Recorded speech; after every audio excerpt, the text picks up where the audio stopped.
Hello, my dear amazing parents. Welcome to Parenting for Purpose with your girl Julia Cleo Ojima. And today I'll be sharing my story on how I stopped my child from sucking her finger, just as I promised yesterday.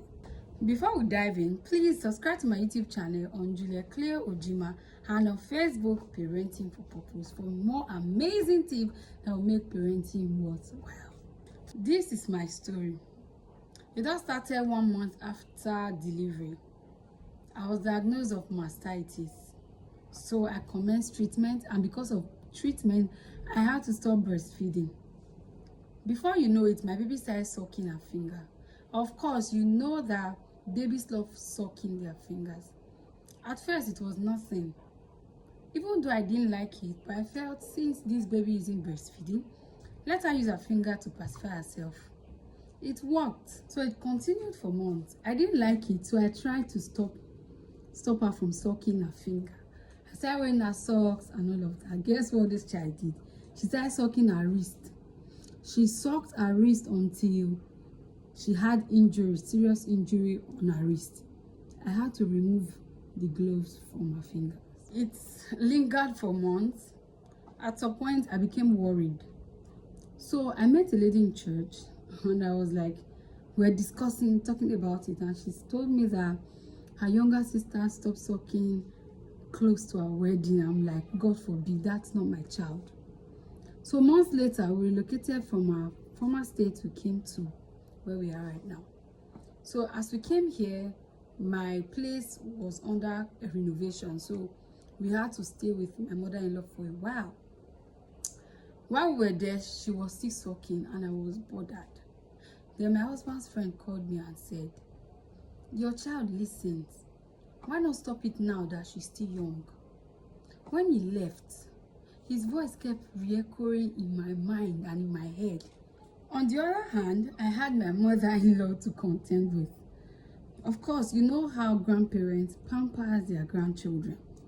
So that was another challenge I needed to face.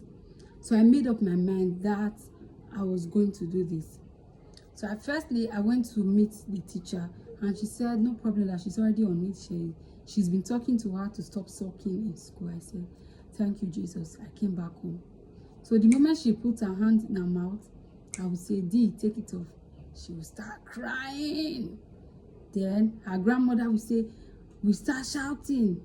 I would take her to my room, lock my door, and start praying in tongues. That was what I did for days, weeks, until gradually she stopped sucking her hands. She stopped sucking her fingers. As a parent that has a child that sucks his or her finger, I know you want to stop it, but it's not working.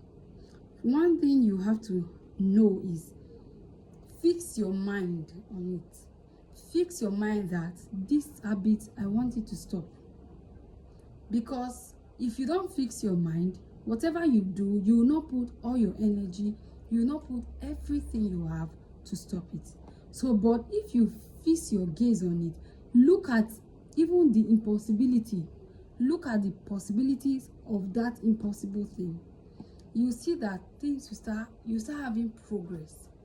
So just fix your mind, look for a solution, be firm. The child will only cry for days, will only cry for weeks, but after which they will move on like nothing happened. Today, if I tell you my child once sucked her finger, you will argue with me. I pray that the Lord will give you wisdom and strength to overcome these kind of challenges in your children. Do have a beautiful day and stay blessed. Bye.